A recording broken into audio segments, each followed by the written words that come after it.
निरोगी राहून दीर्घायू होऊन आकाशात भरारी घेऊया। चला दोस्त हो रोगराईला हकलून देऊया। सर्वांना नमस्कार मित्रहो, स्त्रियांना जर मासिक पाळीच्या मध्ये त्रास होत असेल, पोटात दुखून जर 5 दिवसापेक्षा जास्त रक्तस्राव होत असेल तर ही होण्याची 12 कारणं कोणती असतात हे आज आपण पाहूया, ज्याला आपण हेवी मेन्स्ट्रुअल ब्लिडिंग असं म्हणतो। नॉर्मली कसं असतं की 28 दिवसाला पाळी येत असते, 4 ते 5 दिवस अंदाजे अंगावरचं जात असतं ब्लड। हे थोडंसं मध्यम प्रमाणामध्ये असतं, खूप कमी पण नाही आणि खूप जास्त पण नाही। एखादं पॅड एक 5 ते 10 मिली ब्लड त्याच्यामध्ये सोक होत असतं। असे एक 4 ते 5 पॅड त्या स्त्रीला बदलावे लागत असतात। पहिल्या दिवशी किंवा दुसऱ्या दिवशी थोडे जास्त, नंतर कमी होतात। अशा प्रकारे टोटल जो लॉस असतो ब्लडचा मासिक पाळीमध्ये जास्तीत जास्त 80-90 ml पर्यंत व्हायला पाहिजे, 100 ml च्या आतच व्हायला पाहिजे। याच्या पुढे जर जात असेल, पॅड जर याच्यापेक्षा जास्त बदलावे लागत असतील तर ओळखलं पाहिजे की हे अबनॉर्मल आहे। आणि त्याच्या जोडून जर पोटामध्ये दुखत असेल तर याची कारणं कोणती आहेत, का असं होत आहे हे शोधून काढलं पाहिजे, म्हणजे त्याप्रमाणे त्याचा इलाज करता येईल। आता सगळ्यात महत्त्वाचं पहिलं जे कारण असतं की हार्मोनल इम्बॅलन्स। तुमचं उंचीप्रमाणे वजन आहे का, तुम्ही आहार चांगला घेता का, तुमची लाईफस्टाईल चांगली आहे का, तुमची मानसिकता व्यवस्थित आहे का, तुमचे सगळे जे फीचर्स आहेत हे सगळे हार्मोन्स संतुलन असल्यासारखे आहेत का। आणि हे जर नसेल तर हार्मोन संतुलन आधी करून घेतलं पाहिजे। हे सगळ्यात महत्त्वाचं आहे स्त्रियांच्या पाळीचं नियमितपणे येण्याकरता आणि त्रास न होण्याकरता। म्हणून हे अगोदर सगळ्यात महत्त्वाचं लक्षात घेतलं पाहिजे। हार्मोन्सचे जे पीक पिरियड असतात, जास्त चढउतार होण्याचे, म्हणजे जेव्हा पाळी सुरू होते 12-14 वर्षा आसपास आणि जेव्हा पाळी बंद होत असते एक 44-45 वर्षाच्या आसपास, या वेळेला हार्मोन्सचं खूप इम्बॅलन्स होण्याची शक्यता असते, असंतुलन होण्याची शक्यता असते। तर तिथं काळजी घेतली पाहिजे। आणि जर थायरॉइडचे काही प्रॉब्लेम असतील, कमी किंवा जास्त, हायपोथायरॉइड किंवा हायपरथायरॉइड, तर अशा वेळेला पण पाळीमध्ये बिघाड होऊ शकतो आणि पाळीमध्ये त्रास होऊ शकतो। तर याची काळजी घेतली पाहिजे। दुसरं कारण आहे की PCOD, ज्याला म्हणतात की पॉलिसिस्टिक ओव्हेरियन डिसीज, म्हणजे ओव्हरीमध्ये जे बीजांड असतात दोन्ही बाजूला, त्याच्यामध्ये लहान लहान शिस्ट असे तयार होतात, खूप शिस्ट तयार होतात, म्हणून त्याला पॉलिसिस्टिक असं म्हणतात। खूप जास्त शिस्ट आणि त्याचा आकार मोठा होतो, म्हणजे नॉर्मल टिश्यू कमी होतो आणि हे शिस्ट जास्त होतात। आणि त्यामुळे पण काय होतं की हार्मोन्सचं इम्बॅलन्स व्हायला आणि त्या स्त्रीचं किंवा त्या मुलीचं वजन वाढायला कारणीभूत होतं।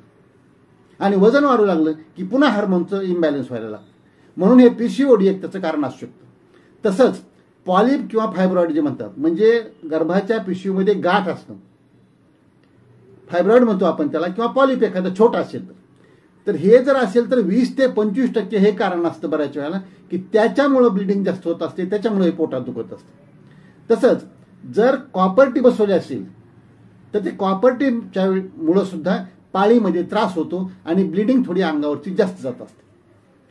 त्यानंतर जर पेल्विक इन्फ्लेमेटरी डिसीज, म्हणजे काय म्हणतो आपण, पोटामध्ये जर खालच्या बाजूला म्हणजे ओटी पोटामध्ये आतून पोटामध्ये जर जंतू संसर्ग झाला असेल, काही इन्फेक्शन झालं असेल, त्याच्यामुळे जर गर्भाच्या पिशवीवर सूज आलेली असेल तर त्यानं पण पाळीमध्ये त्रास होतो आणि अंगावरचं जास्त जातं।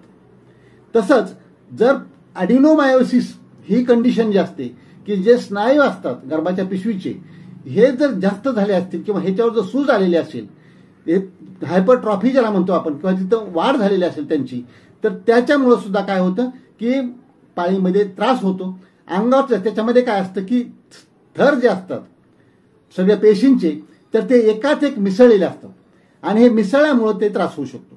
तसंच एंडोमेट्रियोसिस एक दुसरी कंडिशन आहे, त्याच्यामध्ये ओव्हरी आणि ज्या ट्यूब असतात, नळ्या असतात, याच्यामध्ये दोष होऊ शकतो किंवा याच्यामध्ये काही पेशी गर्भाच्या पिशवीच्या पेशीकडे गेलेल्या असतात आणि त्यामुळे काय होतं की पाळीमध्ये त्रास होतो आणि अंगावरचं जास्त जातं।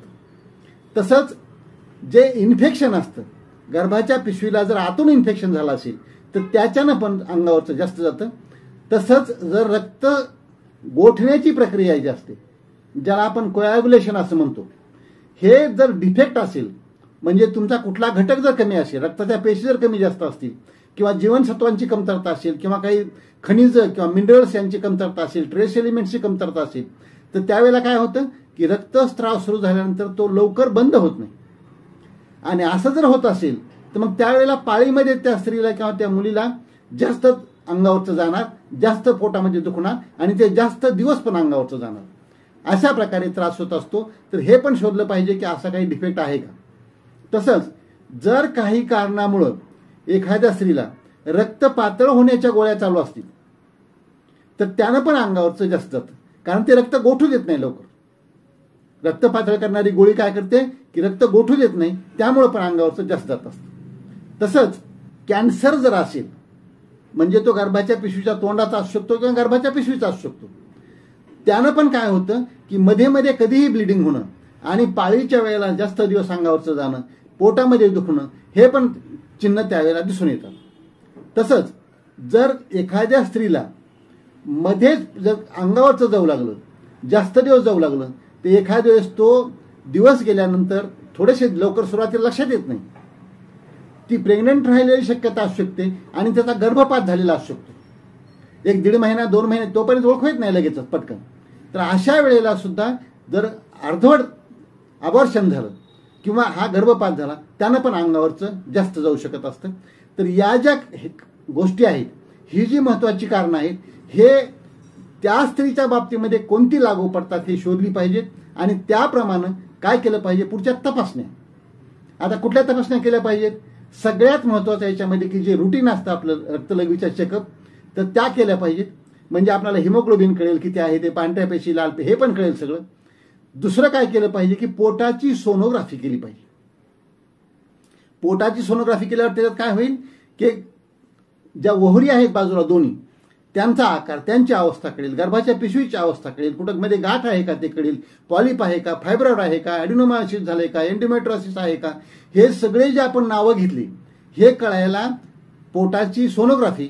आणि सोनोग्राफीमध्ये जर पिक्चर क्लिअर नाही वाटलं तर सीटी स्कॅन सुद्धा करावा लागतो.